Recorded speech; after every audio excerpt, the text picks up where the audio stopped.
Paul Young didn't consider himself a writer, but he wrote a story for his kids that has turned out to be a quick-selling phenomenon known as The Shack. In it, Paul shares a fictional story of a man whose daughter died under tragic circumstances and of how his world was changed forever during his greatest moment of sadness. The Shack is filled with lessons about tragedy and triumph, and it will challenge the way you view life. Please welcome to the 700 Club, William Paul Young. Paul, great to have you with us Nice today. to be here. Thank you. You said there were some things in that opening that you wanted to, to say something about. Might as well set the record straight from the beginning. One is, it was two friends of mine, Wayne Jacobson and Brad Cummings, as well as Bobby Downs, who helped in the rewriting process. Mm-hmm. They're the ones that created Windblown Media as a publishing company. So I didn't do that, no. Well, why did you write The Shack? I wrote it out of obedience to my wife.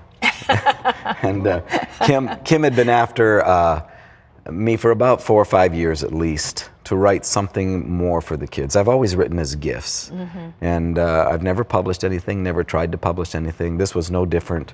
This was a gift to give to my children. And what was the premise of what you wanted to give them in the writing of The Shack? A couple things. One is, I looked at my life. I was 50 years old. I've been through, and again, the shack is a metaphor. It's for the place we get hurt and stuck. Mm-hmm. And for me, it took 38 years to go back to my shack, and then it took me 11 years to go through it.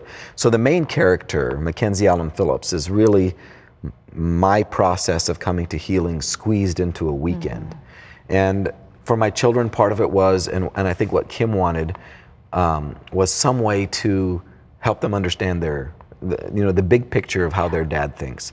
And for me, it's like saying, if I can save you 40 years worth of pain, and process, I would love to do that. And I'd love you to be in love with this God that I am. Paul, I think, life is so glorious and wonderful as God intended it to be, but it is also filled with disappointments and hurts and loss.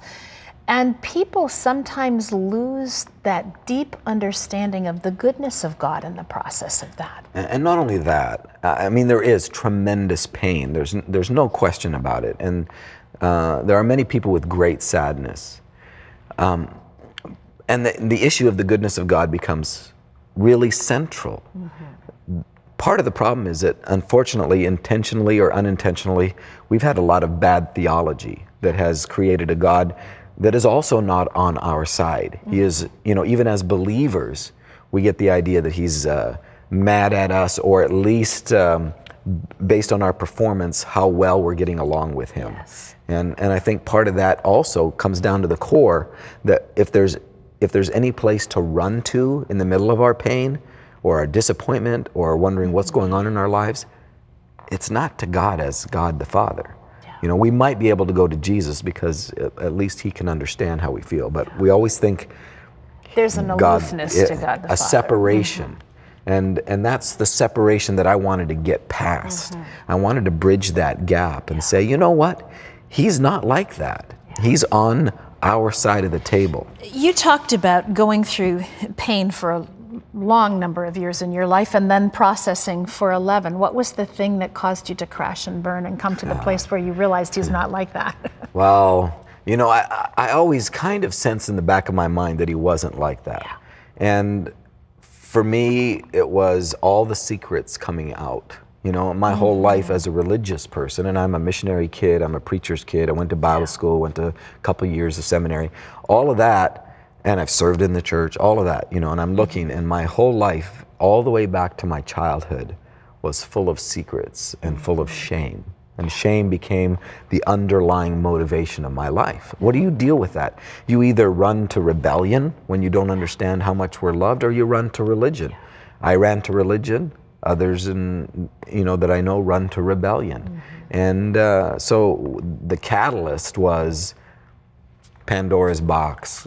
I'm 38 years old, everything blows apart, and huge personal failure. But it's either you deal with it or you die. Yeah. Well, God's used you to shatter the preconceptions that a lot of us have about God. I think everybody's got got some. We seem to like to put him in a box and to be able to evaluate what he wants so easily. You say some things in the book that kind of, well, first of all, your characters in the book will kind of bring people to a, whoa, what's that about moment.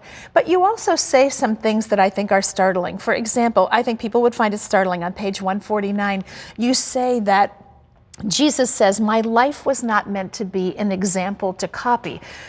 And we wear bracelets that say, what would Jesus do? And we have all these little slogans and things that we do that make us feel comfortable. What did you mean by that? If you asked my children, if you had a bracelet that said WWJD, and you ask them what they would say that means, they will tell you, what will Jesus do rather than would.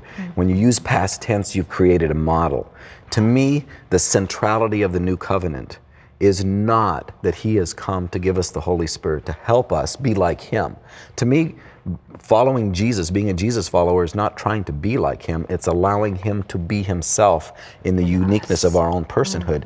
And that, to me, is the new covenant, that he has actually come to live inside of us. You know, Jesus is the only hope, not only for us as individuals, but he's the only hope for the world.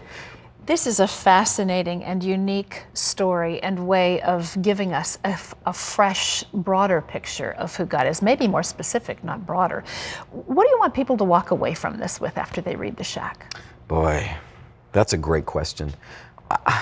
I want them to know or have a sense that God is so much bigger than they had thought, that he is totally outside the box, that although his behavior is unpredictable, you're dealing with an actual person in terms of the three, but the one, even though his behavior is uncertain, in a world full of uncertainty, his character is not. His character is absolutely certain. And that's why the core question is he good? Is he involved? And if I can say yes to those, I've got some place to plant my feet that I didn't have otherwise. Well, I loved it. It's an awesome book. Thank you so much for writing it, and just want people to get a hold of it and enjoy it as well. Thank you so much, Paul. Very pleased to be here.